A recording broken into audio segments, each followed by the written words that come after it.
గులాబీ ఒక కేజీకి 150-200 ఉంది.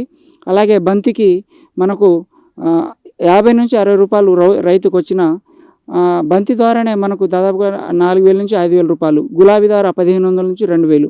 అలాగే చామంతి కేజీ మార్కెట్లో 150 దాకా ఉంది. సో రోజుకి 20-30 కేజీలు వచ్చిన దాదాపుగా 4,000-5,000. అంటే రోజుకి ఒక రైతుకి ఈ 3 రకాల పూల సాగు చేయడం వల్ల 10,000-12,000 ఆదాయం వస్తూ ఉన్నది.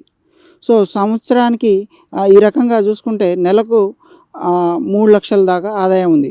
కానీ ఇందులో పెట్టుబడి కూడా ఉంది కాబట్టి ఒక 50% పెట్టుబడి ఖర్చుల కింద తీసేసినా కూడా మనకు రైతుకి 1,50,000-2 లక్షల ఒక ఎకరం మీద మిగులు వచ్చే అవకాశం ఉంది. కాబట్టి రైతులు ముఖ్యంగా చెప్పేది ఏమిటంటే సీజన్ బేస్డ్గా ప్లాన్ చేసుకోవాలి. ఇప్పుడు మనకు బతుకమ్మ, దసరా అప్పుడు బంతిపూలకు ఎక్కువ డిమాండ్ ఉంటుంది. సో మనం బంతిపూలు వేసేటప్పుడు దసరాకి 60-65 రోజుల ముందు మనం బంతి నారు తీసుకొని ఆ విధంగా మార్కెట్కి అనుగుణంగా ప్లాన్ చేసుకోవాలి. మార్కెట్ బేస్డ్గా ఉండాలి. మార్కెట్ని కొంత అవగాహన ఏర్పరచుకొని మార్కెట్లో ఏ సీజన్లో డిమాండ్ ఉంటే ఆ సీజన్కి ఆ రకంగా బంతికి సాగు చేసుకోవాలి. అలాగే గులాబీకి ఇయర్ రౌండ్ డిమాండ్ ఉంటుంది కాబట్టి గులాబీ కూడా ఇయర్ రౌండ్ పూలు వస్తూ ఉంటుంది. మనకు ఒక సమ్మర్లో ఏప్రిల్, మే, జూన్ నెలలో కాస్త తగ్గుతూ ఉంటుంది. అలాగే చామంతి మనకు నవంబర్-డిసెంబర్ నెలలో చామంతికి బాగా డిమాండ్ ఉంటుంది.